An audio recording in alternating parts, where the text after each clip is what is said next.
मंदिर की आत्मा। गांव बापस्ती की पहाड़ी पर एक मंदिर था जो कई वजहों से प्रसिद्ध था। बापस्ती के परिवारों में आपसी सौहार्द बना हुआ था। इसकी वजह उस मंदिर को ही बताया जाता है। अरे ओ विमला, ये इस मंदिर की कहानी क्या है रे? अरे ये मंदिर इस गांव के लिए बहुत ही शुभ है। अरे शुभ तो है, तो फिर भी लोग इस मंदिर से दूर क्यों रहते हैं? ये इतना वीरान क्यों रहता है?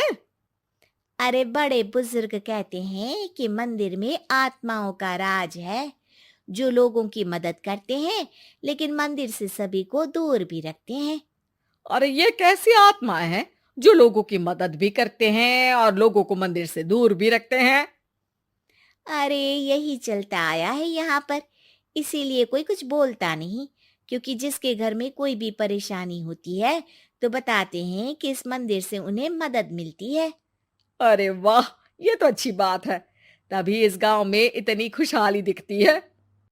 तभी बाहर किसी की चीखने चिल्लाने की आवाज आती है।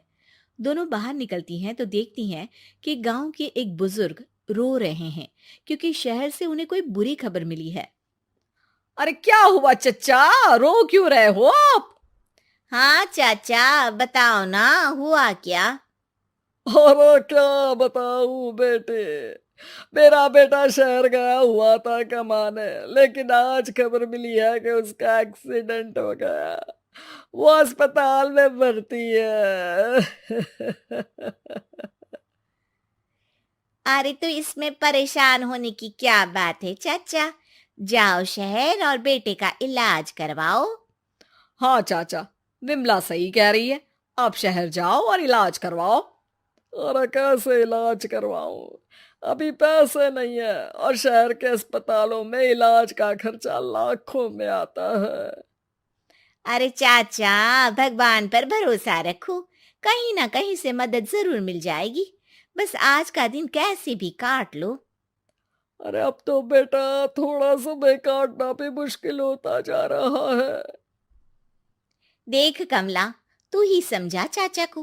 अरे पैसों का कहीं ना कहीं से इंतजाम तो जरूर हो जाएगा।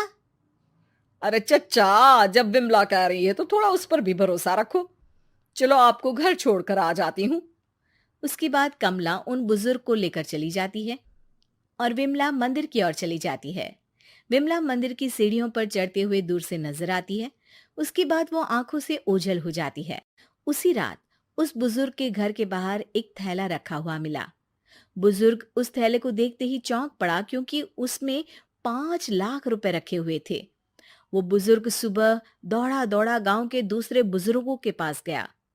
और मंगल भाई सुनो, मेरे घर के बाहर ये पैसों से भरा बैग रखा हुआ मिला है। अरे किसका है ये भाई? अरे भैया, मुझे क्या पता। तभी उधर से कमला और विमला निकलती हैं। अरे बेटा सुन तो, देख ये क्या रखा हुआ था मेरे घर के सामने। कमला और विमला हैरानी से देखती हैं।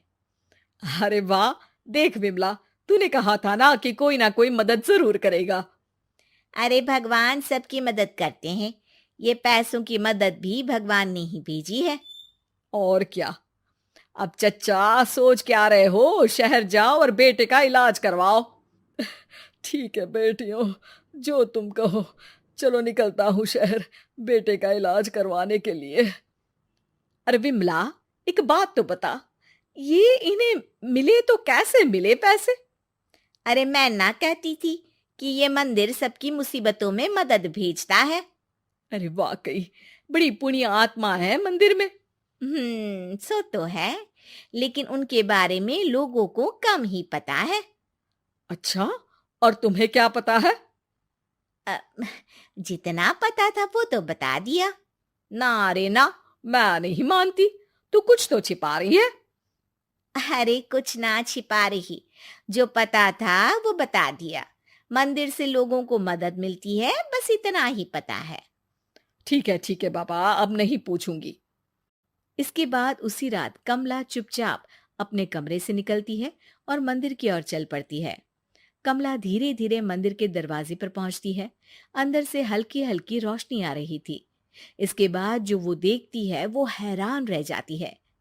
कमला इसके बाद तेजी से वापस लौट आती है। दूसरे दिन सुबह सुबह। अरे विमला, तू तो छिपी रुस्तम निकली। है? ऐसा क्या छिपा लिया मैंने? अरे तूने तो भनक ही नहीं लगने दी और चाचा की मदद भी कर दी। हैं? ये क्या कह रही हो? ऐसा कैसे कह सकती हो तुम? मैंने कोई मदद वदद नहीं की। अरे सब पता है मुझे, कल रात मैं गई थी मंदिर। तो क्या देखा? अरे तुम्हारा पति और कुछ लोग वहां दिखे। बोरियों में नोट भरे हुए थे और सभी नोट गिनने में लगे हुए थे। तो तुम्हें क्या लगा? वो क्या कर रहे थे? अरे मैं समझ गई कि वो लोग कहीं से डकैती कर पैसे लेकर यहाँ मंदिर के पीछे छिपाते हैं। अब जब तुम जान ही गई हो तो बता देती हूँ, लेकिन ये बात किसी को पता नहीं लगनी चाहिए। मेरे पति डकैती नहीं डालते हैं, बस उन लोगों से पैसे छीनते हैं जिन्होंने गलत तरीके से पैसे बनाए हैं। और फिर लोगों की मदद करते हैं। यही है वो पुण्य आत्माएं जो लोगों को मदद पहुंचाती है। अब समझी? हाँ, अब समझी उन पुण्य आत्माओं का चक्कर। सही है। करते रहो मदद, लेकिन सावधानी से, मेरी तरह कोई और ना पहुंच जाए।